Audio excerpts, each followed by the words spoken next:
Salut tout le monde! On se retrouve aujourd'hui. Au menu, le Tom Kha Gai. Beaucoup de gens comprennent que le Tom Kha et le Tom Yum diffèrent par le lait de coco. Quisiera aclarar primero que antiguamente Tom Yum Gai con leche de coco. Y hasta llevaba flor de plátano. Du coup, la vraie différence entre le Tom Kha et le Tom Yum, Donc, le lait de coco n'est pas le facteur clé. Le Tom Yum se distingue par son arôme dominant de citronnelle, tandis que le Tom Kha est dominé par l'arôme du galanga.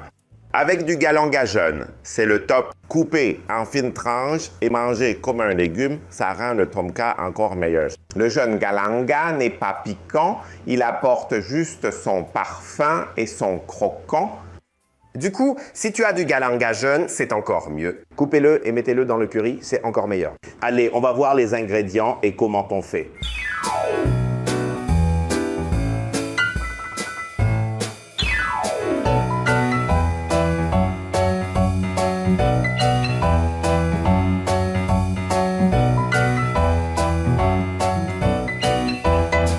commençons la préparation du repas. Allumez la gazinière, puis ajoutez le bouillon ou le bouillon d'os.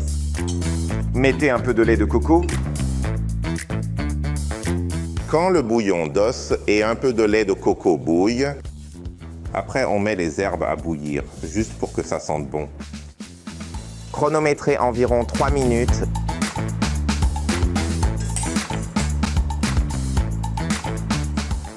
Après, on ajoute les herbes qu'on peut manger. Autrement dit, on met les herbes coupées finement. Faites bouillir encore 1 minute. Après, on met le poulet et les champignons.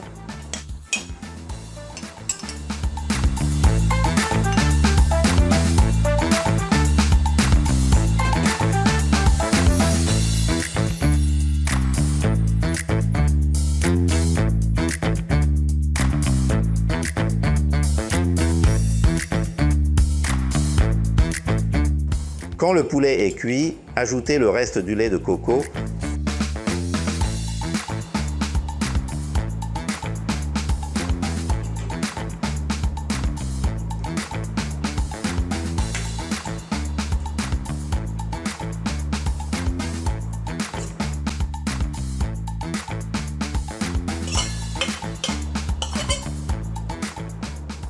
Les qualités d'un bon Tom Kha.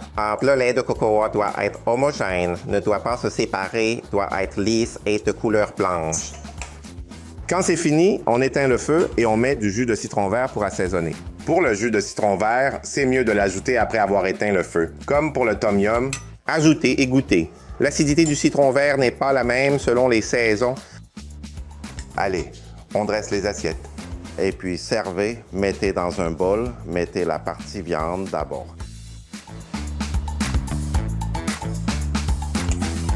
Pour le côté traditionnel, ajoutez des piments frits en garniture. Après, on met de la coriandre fraîche. Certains restos ajoutent aussi de l'huile de pâte de piment pour la couleur, mais c'est comme on veut.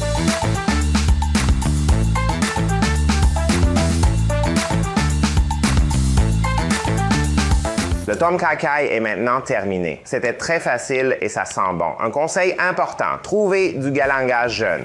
Si on met beaucoup de galanga plus vieux, en plus de l'odeur, il y a aussi Ce goût piquant, un peu rugueux et amer du galanga. Du coup, pour faire le Tom Kha, le galanga jeune est essentiel. coupez en fines lanières pour manger comme légumes. Amuse-toi bien à apprendre. Ensuite, entraînez-vous avec la prochaine vidéo.